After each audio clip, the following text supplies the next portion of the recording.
மல்லி எப்படியாவது விஜய் இன்னைக்கு கோர்ட்டில் காப்பாற்றி தரணும். இன்றைக்கி மட்டும் நம்ம கோர்ட்டில் போயிட்டு உண்மையை சொல்லலை அப்படின்னா விஜய் கண்டிப்பாக உள்ளே போயிடுவார். விஜய் உள்ளே போயிட்டார் அப்படின்னா இந்த ராஜேஸ்வரி அவள் திட்டப்பட்டபடியே சொத்து எல்லாத்தையும் விஜய்கிட்ட மாற்றிக்கிறது மட்டும் இல்லாமல் நம்மளையும் விட்டு துரத்திடுவா. பாவம் விஜய் எதுவுமே அறியாமல் இவள்கிட்ட அவர் ரொம்ப கஷ்டப்படுவார். நாம் விஜய் கூட சேர்ந்து வாழலனாலும் பரவாயில்ல, ஆனால் விஜய் அவர் கஷ்டப்பட்டு சமைச்ச சொத்து எந்த தப்புமே பண்ணாத அப்படி நல்ல குணத்துக்கு கண்டிப்பாக அவர் நல்லா இருக்கணும். அவர் எப்படியாவது வெளியே கொண்டு வந்து தீரணும் அப்படின்னு நம்ம மல்லி முடிவு பண்ணி லாயர் அழைச்சிட்டு போகிறாங்க. ஆனால் ராஜேஸ்வரி அதை தெரிஞ்சுக்கிட்டு இந்த மல்லி மட்டும் அங்கே போயிட்டானா எப்படி விஜயை காப்பாற்றிடுவா, அதனால் இவ்வளோ கோர்ட்டுக்கு போக விடாமல் பண்ணணும் அப்படின்னு முடிவு பண்ணி நம்ம மல்லியவும் அந்த லாயரையும் கடத்திடுறாங்க. நம்ம ராஜேஸ்வரி கடத்தி கொண்டு வந்து வச்சிடறாங்க. ஏ மல்லி, நீ என்ன பண்ண போகிற கோர்ட்டுக்கு போயிட்டு? உங்ககிட்ட என்ன ஆதாரம் இருக்குது? எந்த ஒரு ஆதாரமும் இல்லாமல் நீ இந்த தைரியத்தோட கோர்ட்டுக்கு போக மாட்ட. நீ ஏதோ வச்சிருக்க, அது எனக்கு தெரிஞ்சு போச்சு. அதனால தாண்டி உன்னை கோர்ட்டுக்கு போவிடாமல் தடுத்து நிப்பாட்டிட்டேன். இப்போ நீ என் கஷ்டத்தில் இருக்க போகிற. இன்னும் கொஞ்ச நேரத்தில் கண்டிப்பாக கோர்ட்டில் இந்த கேஸ் ஹியரிங் வரும். என் ஆள் குணசேகர் அங்கே இருக்கார். இன்னும் கொஞ்சம் தான் அவர் கால் பண்ணுவார். கால் பண்ணி நான் சொன்ன மாதிரியே விஜய்க்கு 2 வருஷத்துலேருந்து 5 வருஷத்துக்குள்ளே ஜெயில் தண்டனை கன்ஃபார்ம் ஆச்சு அப்படின்னு சொல்லுவார். சொன்னதுக்கு அப்புறம் நான் அவனை ரிலீஸ் பண்ணிவிடுவேன். நீ தாராளமாக எங்கே வேணும் போகலாம், என்ன வேணும் பண்ணிக்கலாம். எனக்கு அதை பற்றி கவலையே இல்லை. ஏன்னா அதுக்கப்புறம் நீ போனாலும் வேஸ்ட் தானே. உன்னால் என்ன பண்ண முடியும்? விஜயை காப்பாற்ற முடியுமா என்ன? உன்னால் எதுவுமே பண்ண முடியாது. அதை நினச்சி நீ ரொம்ப ஃபீல் பண்ணி இந்த வீட்டை விட்டு நீயாவே கிளம்பிடுவ. இந்த சொத்தும் எனக்கு தான், விஜயும் எனக்கு தான். சொத்து என்னுடைய உரிமையாயிடும், விஜய் என்னுடைய அடிமையாயிடுவான். நான் சொல்கிறது மட்டும்தான் அவன் கேட்கணும், கேட்டு ஆகணும், வேறு வழி இல்லை மல்லி அப்படின்னு ராஜ் சந்தோஷப்படுறாங்க. மல்லி ஒன்று போதும் ராஜி, பேசி முடிச்சிட்டியா? ஏதோ உன்னுடைய அல்ப சந்தோஷத்துக்காக நான் கொஞ்சம் அமைதியாக இருந்தேன். ஏன் ராஜி, உனக்கு மட்டும் தான் யோசிக்க தெரியுமா? உனக்கு மட்டும் தான் பிளான் பண்ண தெரியுமா என்ன? ஏன் எங்களுக்கெல்லாம் எதுவும் பிளான் பண்ணவே தெரியாதா? எங்களுக்கும் பிளான் பண்ண தெரியும். எங்கள் அம்மா 2 நாளைக்கு முன்னாடி வந்து உங்ககிட்ட ரொம்ப ஆக்ரோஷமாக உன்னை உசிப்பத்தி விட்டாங்களே, நீ கூட ரொம்ப பெருமையாக இருக்க நினச்சிக்கிட்டு நான் என்னெல்லாம் பண்ணணும் அப்படின்னு உன் வாயாலேயே ஒரு வாக்குமூலம் கொடுத்தியே, ஞாபகம் இருக்கா?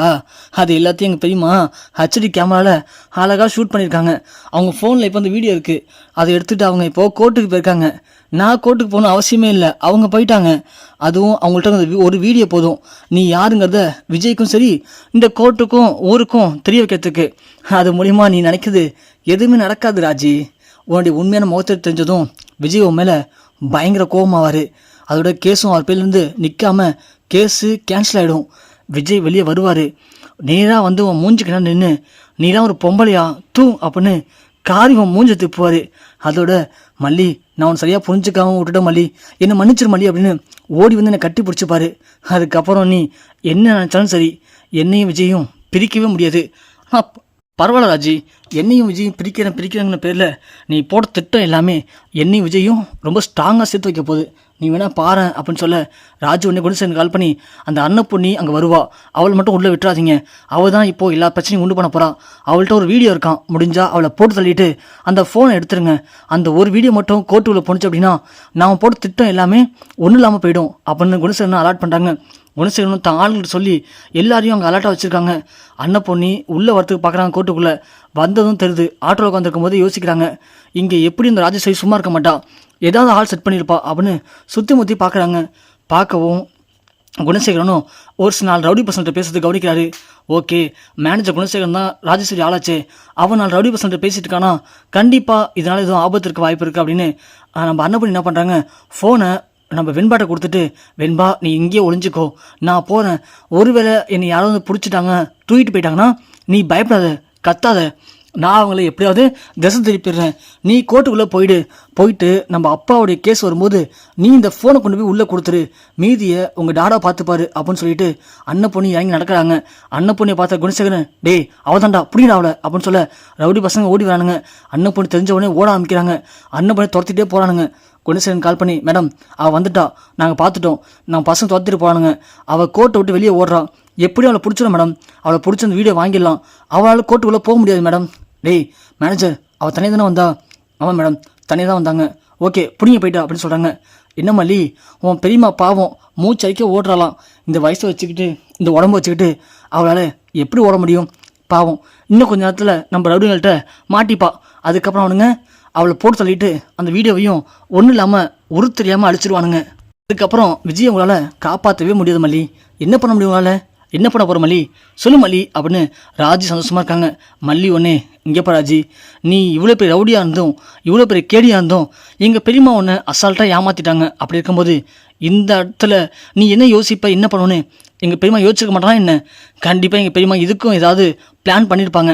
நீ வேணா பாரு, எங்கள் பெரியம்மா கண்டிப்பாக இதையும் உடச்சி நான் சொன்ன மாதிரியே என் புருஷன் வெளியே கொண்டு வர தான் போகிறாங்க அப்படின்னு மல்லி தைரியமாக இருக்காங்க. இங்கே அன்னப்பணி சொன்ன மாதிரியே கரெக்டாக கேஸ் நடக்கும்போது வெண்பா உள்ளே போகிறாங்க. உள்ளே போய் இந்த வீடியோவை காட்டுறாங்க. வீடியோ காட்டும் கோர்ட்டில் போட்டு காட்டுறாங்க. காட்டும்போது நம்ம விஜய்க்கு எல்லாமே புரியுது. ராஜி தான் நம்மளை பிளான் பண்ணி உள்ளே தள்ளியிருக்கா. அப்போது மல்லி பாவம் அப்படின்னு விஜய் புரிஞ்சுக்கிறாங்க. கோர்ட்டும் இந்த பொண்ணு தான் காரணம், இவளை உடனே அரெஸ்ட் பண்ணுங்க, இவரை ரிலீஸ் பண்ணுங்க அப்படின்னு திருப்பி கொடுத்துறாங்க. கொடுத்ததும் விஜய் வெளியே விடாரு. வந்து வெண்பா கட்டிப்பிடிச்சு முத்தம் கொடுக்குறாரு. அதோட உடனே விஜய் என்ன பண்ணுறாங்க அப்படின்னா ராஜிக்கு கால் பண்ணுறாங்க. சொல்லு விஜய், இல்லைக்கா உன்னை பார்க்கணும் போல இருக்க, எங்கக்கா இருக்க அப்படின்னு பாசமாக பேசுறாரு. விஜய், நீ எங்கே இருக்க? நான் ஜெயிலுக்கு போக போகிறேன்க்கா, அதான் கடைசியில் ஒரு வாட்டி பார்க்கலான்னு ஆசைப்பட்டேன். இல்லை விஜய், நான் இப்போது ஒரு இடத்துல இருக்கேன்டா அப்படிங்கிற மாதிரி ராஜேஸ்வரி பேசி சமாளிக்கிறாங்க. கரெக்டாக விஜய் அவருடைய ஃப்ரெண்டு கால் பண்ணி இப்போ வந்த அந்த டவர் லொக்கேஷன் எந்த இடம்னு கேட்குறாங்க. இடத்த சொல்கிறாங்க. விஜய் அந்த லொக்கேஷனை ஷேர் பண்ணி கரெக்டான ஸ்பாட்டுக்கும் போயிடாரு. போவோம் ராஜுக்கு சமாளிச்சு விஜயை பார்த்து விஜய் ஒன்னே, என்ன நீ அக்காவா? சி, கூட போன தம்பியவே பழி வாங்கிறதுக்கு ஜெயிலுக்கு அனுப்ப ட்ரை பண்ணியே, நீலாம் என்ன மாதிரி மனுஷி, நீ ஒரு பொம்பளையா அப்படின்னு காரி துப்புறாரு. அதோட நான் உன்னை ரொம்ப தப்பான இஷ்டம் மல்லி, உன்னை விட்டு கொடுத்துடக்கூடாது, பல இடத்த விட்டு கொடுத்துட்டேன்.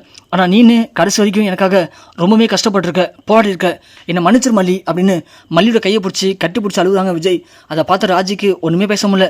இந்த மல்லி சொன்ன மாதிரியே எல்லாமே நடந்து முடிஞ்சிச்சு, கடைசியில் நான் ஏமாந்து போயிட்டேனே அப்படின்னு ராஜி ரொம்பவே ஃபீல் பண்ணிட்டு நிற்கிறாங்க.